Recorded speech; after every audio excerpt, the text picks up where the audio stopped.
I pledge allegiance to the flag of the United States of America and to the republic for which it stands, one nation, under God, indivisible, with liberty and justice for all. Let's do this.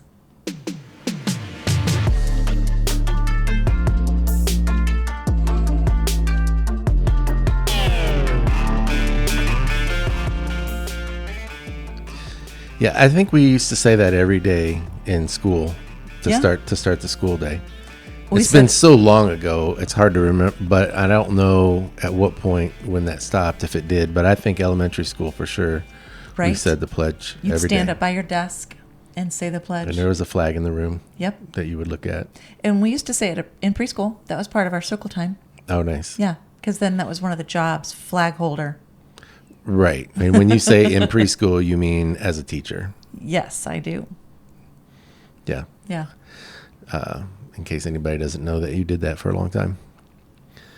Well, we're going to start today with just a little bit of show and tell back to the garden, and then we are going to circle back to talking about Independence Day, which is why we started with the pledge. So this is a unique daylily. I think it's unique. I haven't seen it in very many other people's gardens, and I kind of forget the name of it, but it's a triple something something. So it is a brilliant orange, just like it looks in the picture. And it is basically, somehow they hybridized this. They've stuffed like 2 daylilies inside of a third one. And It's really beautiful. it is. Yeah, I really like it. It is. We've got a few daylilies. Here's a shot further back with some of these red velvety ones with the green throats in front. Those are also beautiful. And then here's a close-up of one that looks like that. It's very similar, but it's actually a slightly different one, you can tell, because it's got a little more muted color and frilly edges. Yeah.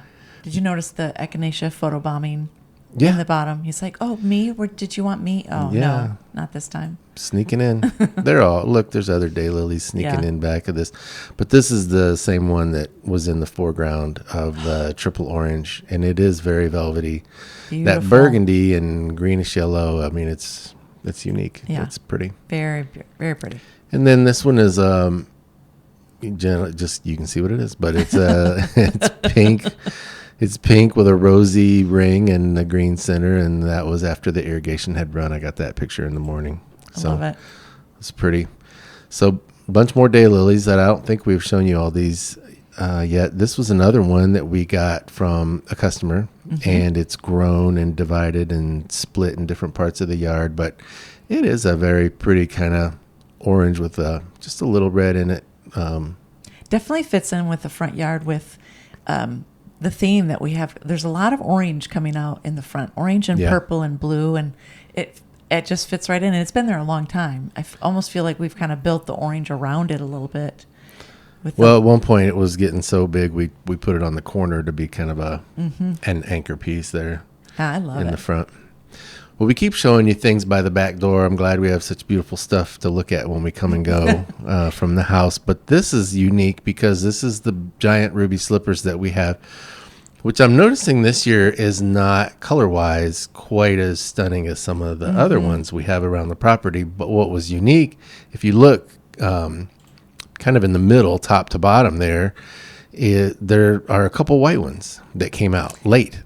They Yeah. come out white and they turn colors, and these are well mature into the coloring, and then here we got a couple white Couple new ones. blooms. And has this ever happened? I don't remember seeing I don't it remember before. this ever happening, because all of a sudden it's like they all start white, then they turn, and then this little guy's like, oh, were we blooming? Were we? I'm here. I was busy. I was Yeah. distracted. I guess it's my turn now.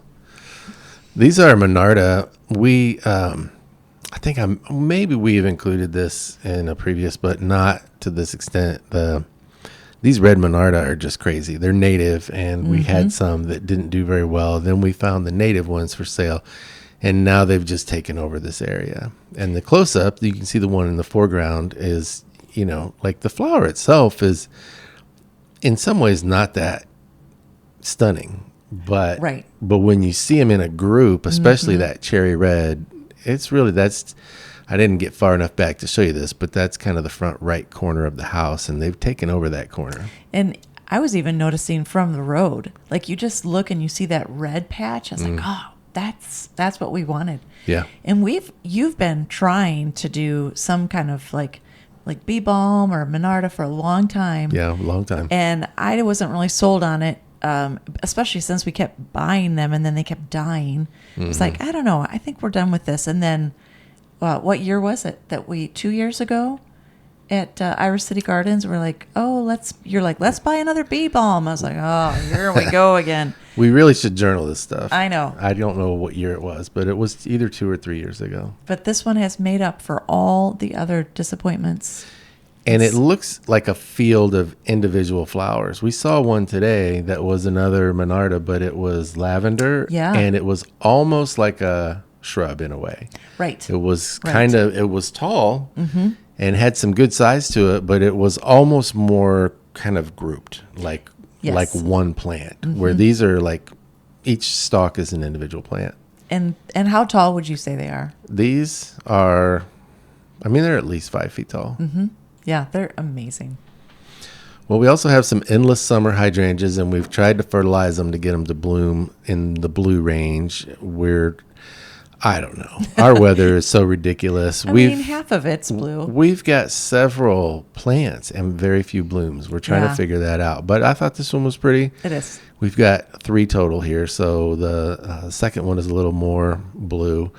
And the third one there has got some whitish yellow in it. So they're all pretty. The problem is we have like 7 pretty good sized shrubs across the front. Yep. And those are the 3 blooms.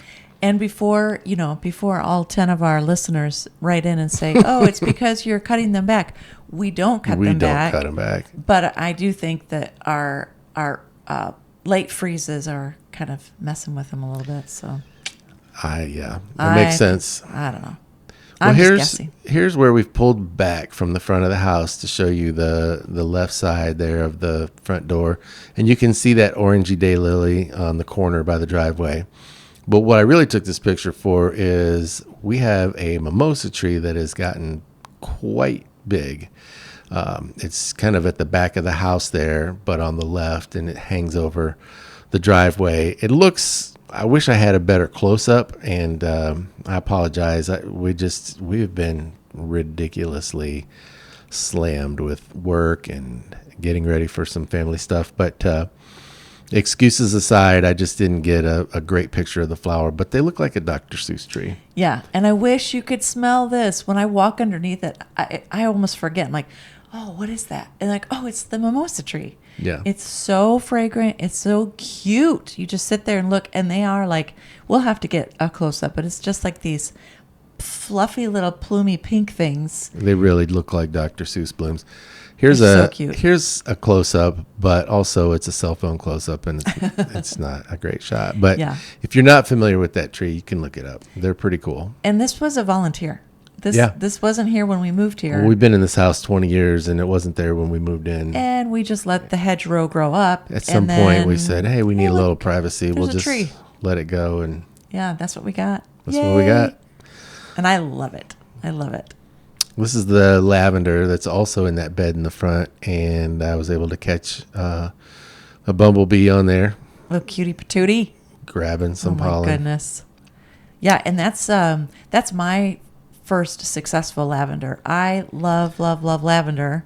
That's right. And every year I'd be like, let's buy a lavender plant.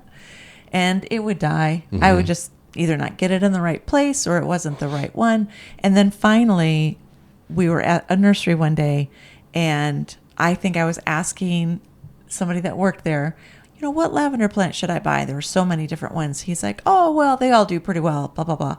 And I thought, that's not true. Mm-hmm. That is not true. Nope. And another customer. Not here. Another customer waited until he was gone, and then she kind of like sidled up. Is that a thing? Yeah. Sidled up to me, and she's like, this one does really well in our climate. I was like, thank you. And I took it, and look at it. It's doing really well. Which one is it? I think it's called, I don't know if I'm saying it correctly, Grosso, Grosso. That's what I thought it was, yeah. Grosso. I love it. The bees love it. They do. And they don't sting me. They're nice. Oh, yeah. Those bees. They're so nice. Look, I can't speak for all hornets and wasps and whatnot, but when you see... Are you not their representative? No. When you see bumblebees and honeybees nectaring on flowers looking for pollen, and I mean... They want nothing to do with you. Don't mess with them, but you leave them alone, they're going to leave you alone. You do not have what they want. Yeah. Yeah. Excuse me. Well, this episode is going to drop on July 2nd, 2025, which is, of course, very close to Independence Day. That's the flags and the pledge. And I've got a pin here, if you can see it. American flag. But it's upside down. Let me fix it. I'll There you fix go. it. Yeah. Okay. I don't usually wear it, so I don't know if it behaves. Apparently it doesn't. But I thought it would be fun to talk about July 4th celebrations throughout the years. Independence Day is it always cracks me up. You know, there's always the language police that want to say, you know, why are you saying July 4th? July 4th. Of course, it's just July 4th is just a day, but we're celebrating Independence Day. You have to say independence. But I don't care. A lot of people just say, I mean, most of my life, people have just said, what are you doing for the 4th? 4th of July. Yeah. Either way, I thought it would be fun to kind of talk about some of our memories of July 4th. Yeah. Independence Day. Absolutely. Celebrations. Turns out when we kind of did our pre-show, we learned that I have more of those memories than Hillary does. Yeah. And I think But we have a lot together, too. We have a lot together, but in terms of like from childhood, there are two reasons I think why I have a lot of memories of that.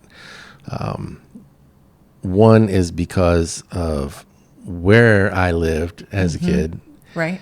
And two is like how old I am or what. I'll just tell you, 20 of my 25 growing up years were in Indiana, but 5 of them were in Dover, Delaware. And it just so happened that we lived in Dover, Delaware in 1976. Right. Which was the 200-year anniversary of the founding of our country. Yeah. So the Bicentennial, they called it. Centennial is like 100 years, and the Bicentennial is 200 years. So what was cool about being in Dover, Delaware is you're on the East Coast. There are a lot of colonial buildings. Some of them are 200 years old, and celebrating that was a big deal. The Philadelphia, Washington, D.C., a lot of the historical places where a lot of the historical things happened around that time, the Revolutionary War battles and stuff, a lot of that stuff is right there on the East Coast. And if you're not from there and you haven't been there, you don't probably realize how all these things are pretty close together. Mm-hmm. And so from Dover, we could go different places and see things. And it was easy to kind of be a tourist without being gone for a week or whatever. That is so cool. It was cool. Yeah. It was cool. And so the Bicentennial was a big deal in my life. I remember I played Little League Baseball for 2 years. I was a good fielder, not a very good hitter. And that's why I didn't play for more than 2 years. I was like, yeah, I can't figure this out. I'm not doing this anymore. But I had Bicentennial socks that I wore under my stirrups. How old were you? How old? It was the spring that I turned 11. Oh, that's so adorable. I want to see those socks. I don't. If there are any pictures from this era of my life, they are at my parents' house, and Okay. That's not easily available for me to just go rummaging through. But I love remember the commitment, though. I love the it. baseball coach was like embarrassed. He was like, "What are you doing?" Did he call you by your last name? McClung. Probably. What are you doing? I was like, it's a big deal. It's Bicentennial. I'm all into it. It's 200 years. It's love so it. great. My dad, who I've talked about before, was a pastor, an amazing man. He's still alive, but he's always been an amazing man and was a great pastor. He's retired now. He was the pastor of Trinity Wesleyan Church in Dover, Delaware. And this is the church directory, which at that time, that was a big thing. Every couple of years, you would do a new directory. Yeah. People would come in and get their picture taken, and it would go in the directory, and then you would have their phone number, so people could reach out and get together for group meetings or whatever, Yeah. whatever you need. Oh, hey, what are you bringing for the carry-in dinner? I don't want to bring the same thing, That's right. It's whatever. But yeah, this was the cover, and that's how big a deal the Bicentennial was that they even celebrated it on the directory and kind of had all the Revolutionary War regalia on the front there. That's cool. Yeah. Now, was that an original artwork from somebody, or did they just? That part I don't know. Okay. I'm not sure where the artwork came from. Okay. It was such a big deal, though, that even before 76, in the fall of 1975, the church had a homecoming. You can see this next picture was it was called the Lamplighter, which was the church newsletter. And I'm pretty sure my dad was in charge of that and put all the information together. But you could, if you quickly scan through there, if you can even read it on your screen, it just talks about in October of 1975, they were going to have a homecoming, which was kind of celebrating how long the church had been in the community, which was not all the way back to colonial times, but because all that colonial stuff was such a big deal in that era, in that location in the country, they were giving away colonial hats to the kids, and they were telling people to dress in old-fashioned outfits. Yeah. And all I see is carry-in dinner. Carry-in dinner. Like, I'm going to have to get my directory. But it's hard to call miss. somebody, find out what they're taking. That's right. It's hard to miss the Liberty Bell on the bottom right corner there. So that was cool. And then July 4th, 1976 was actually a Sunday. Oh, and that's cool. Here's part of the bulletin from my dad's church from that date. And you can see that instead of a sermon, they had basically a musical service. And you can see partway down, there was a trio with Carolyn Burgess and Pastor and Mrs. McClung. Nice. So I remember that. I remember that name, but the Ms. Burgess. But my parents loved to sing and did singing, and then later in the program, you can see that Pastor McClung did a solo as well. So and they did pledges to the American and the Christian flag. Yep. Very cool. Yeah. So that was a big part of my childhood. Was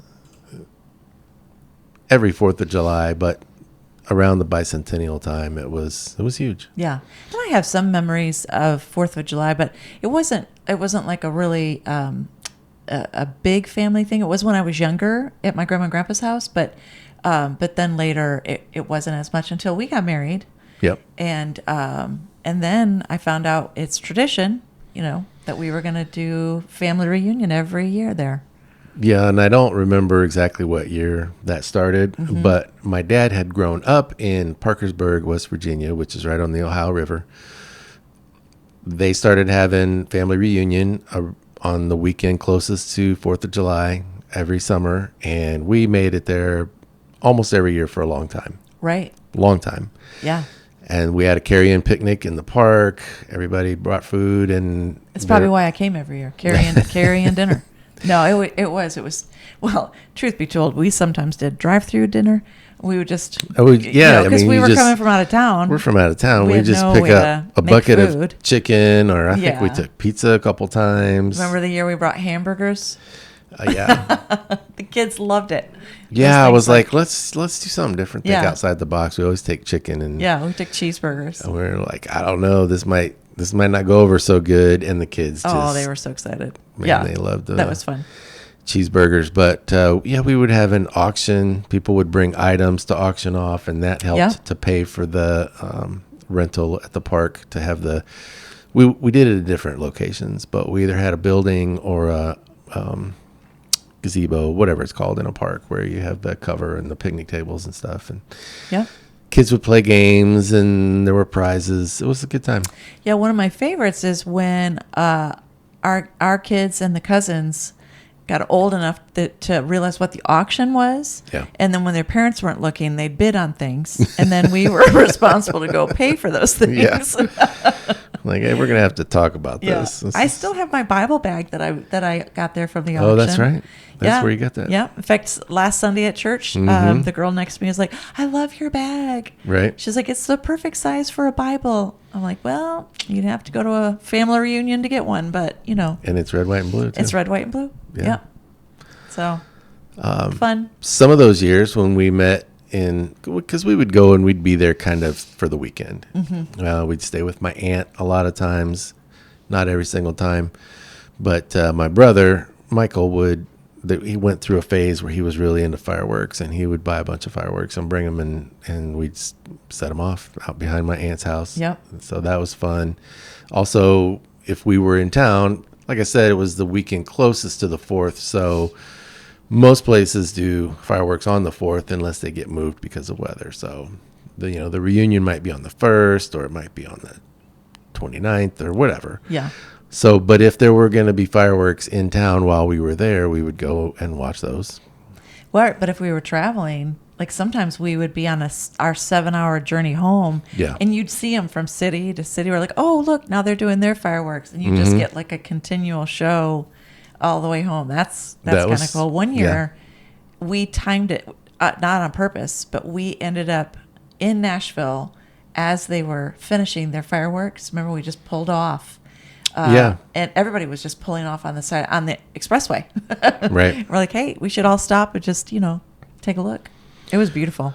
Well, when we first got married, we lived in Michigan, and so we were driving to and from Parkersburg from Michigan, and then later we moved here to Tennessee, and so then we were different route, different all the things. But yeah, that was fun. I do remember that. That was cool. Well, even here in Tennessee, now that sadly the family reunion has kind of fizzled, the people that were most excited to be in charge of it had either kind of run its course or they had passed away or whatever, and so mostly we're here now in Tennessee for the 4th, and we've done different things and hung out with friends. And well, what's crazy, I don't remember ever living in a place that does this, but there are some pretty large neighborhoods here, and they have HOAs and they have dues and all the things, and some of that money goes to fireworks. And one year our friends invited us just to their neighborhood fireworks, and I promise you it was better than most of the city fireworks I've seen. I was shocked. It was crazy. It's like, what is happening? And it was amazing. Still going. Yep. Yeah. I was like, how long is this neighborhood firework thing? And there were probably 3 or 4 times like, oh, well, this, because they save the big show for the grand finale. Like 3 or 4 times, you're like, oh, this must be the grand finale. Nope. Still going. Still going. So. It's crazy. Yeah. Well, I would love to know how some of you have spent your 4th of July or Independence Day celebrations through the years. You can put that in the comments, or you can email us at David and Hillary Show at Gmail. At gmail.com. Yep. Yep. Or And maybe you're grilling out, maybe you're watching fireworks or whatever. Could be something different. Yeah, I think for this podcast also, we kind of wanted to just ask, Independence Day, 4th of July, what are we actually celebrating? Right. If people don't know, it's the ratification or the adoption of the Declaration of Independence by the Second Continental. Oh, that's a hard word to say. Continental Congress on July 4th, 1776. This established the United States of America and declared that the 13 colonies were no longer subject to the monarch of Britain, King George III. And this declared that the colonies were now united, free, and independent states. America had declared its independence, and then they had to earn it. Yeah, that was something that somehow I didn't catch in school. Me either. Yeah. Like, they declared their independence, but that was basically declaring war on King George. Did you think in school that it was opposite? Like they fought that war, and then they're like, we now declare we're independent. Right. They're like, no, we're independent, and we'll prove it. Yeah, and then, I mean, that Declaration of Independence went out to Great Britain, and Britain was like, no, we reject that proposal, Yeah. you're still under us. And then that was the war. And so Yeah. America declared it, and then they had to earn it. Yeah. And one thing I know that more people are talking about today, by today I mean just in current times, it is ironic that the founders of this country fought to gain freedom from an oppressive leader, but in so doing that, they formed a country where, at least for a while, it was condoned to have oppressive ownership of other humans. Right. And, I think that's unfortunate. Yeah. Well, in the history of the world, it's full of examples of humans being bad to other humans. It is, unfortunately. Sometimes even within their own people groups. Native American tribes warring with each other. Right. African tribes warring with each other. Middle Eastern groups warring with each other. Asian groups warring with each other. It is unfortunate that is part of world history.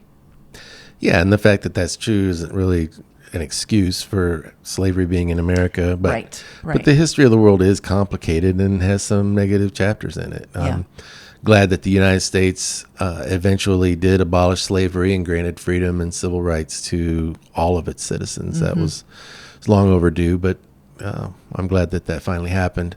America, it's not perfect, and it never has been, but I do think that the basic framework of our system of government is a good system. Yeah. Of the people, by the people, for the people. Right. And not under the authority of a monarch or a dictator.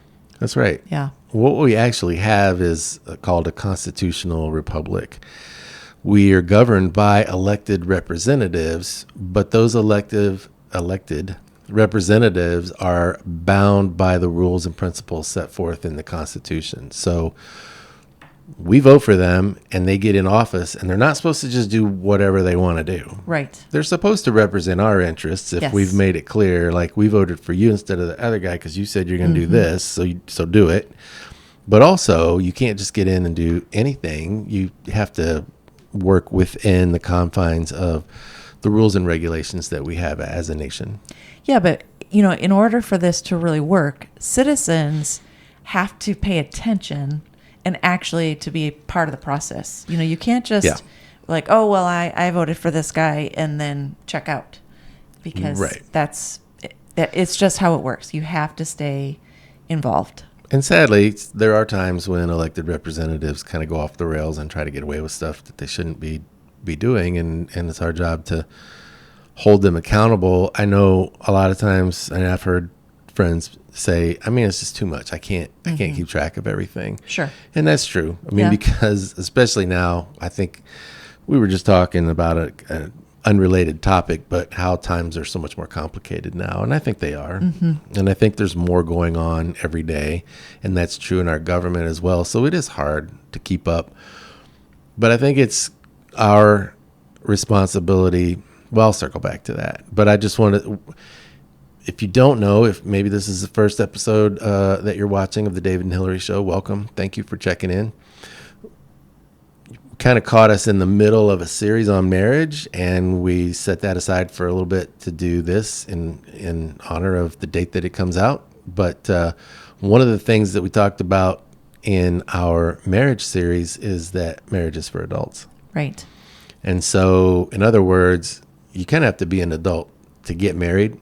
So when you get married, act like an adult. Doesn't mean you can't have fun, but marriage is hard, and a lot of marriages don't survive. And within that, you need to be unselfish. You need to cooperate, and just a lot of the things that we're talking about. If you haven't heard the series, check it out. We think it's pretty good, and we've got some more episodes of that coming out soon. But I say all of that to say that being a citizen is for adults as well. Absolutely.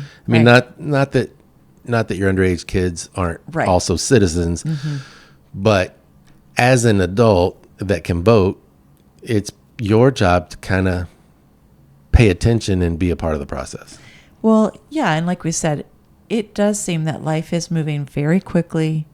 There are so many things to pay attention to. Yeah. Everybody wants you to pay attention to their thing, Right. But if you could just pay attention to the key issues, and maybe that might even be different for different people, but there's certain things that are probably really important to you. So maybe even just to pick out some of those that you can stay involved with, and bare minimum, like just make sure you're registered to vote. Yeah. And well, that you actually vote. It's not enough to just register, right? You can't vote if you're not registered, but Right. I'm surprised sometimes the people that I meet or even hear on a couple podcasts that we listen to that have said that they've never voted before. And so not shaming anyone, but if that's you, please go and register to vote. You can register to vote at any time, even if there's not an election coming up. I'm pretty sure that's true in most areas. You can usually where you get your driver's license, Right. you Yep. can just go and talk to them and they're like, or you can look it up. I mean, it's 2025. Look up, how do I register to vote in my area? So, but please do that. And then you'll get a voter card in the mail, and that proves, that you're ready to go. And then when it is election time, then please vote. Here's some tips that I've told people before that I think are important. If you haven't been used to voting and you're like, oh, there's too much going on. Well, here are some things that you can do. You can research the candidates that are running and make sure that you know who they really are and how they intend to lead if they do get elected. You can go, everybody that runs a campaign now in this modern era, they have their own website dedicated to their campaign. Go on there and start reading about what they believe and what they say they'll do. They're proud to tell you. And if it lines up with your views, you'll go, okay, I like this guy, this lady, whoever they are, I'd like them to represent me. And then some of them will be like, we plan to do this and abolish that and blah, blah. And you're like, that's not so then now don't vote for that person. I'm not going to tell you what you should believe about your issues. That's for you to decide, but you can find out what the candidates believe and what they plan to do, because they'll tell you. They're usually pretty proud of it. Another thing that always kind of gets me is some people just say, well, I have to vote for this party because my family has always voted for this party. Right. And I can't. I mean, my grandfather would roll over in his grave if he found out that I voted for the other party. Well, here's why I think the days of doing that are gone or should be gone. And number one is because the parties are changing. Obviously the two main parties in America are the Republican Party and the Democrat Party, and neither one of those parties is very close to what they were in the 1960s.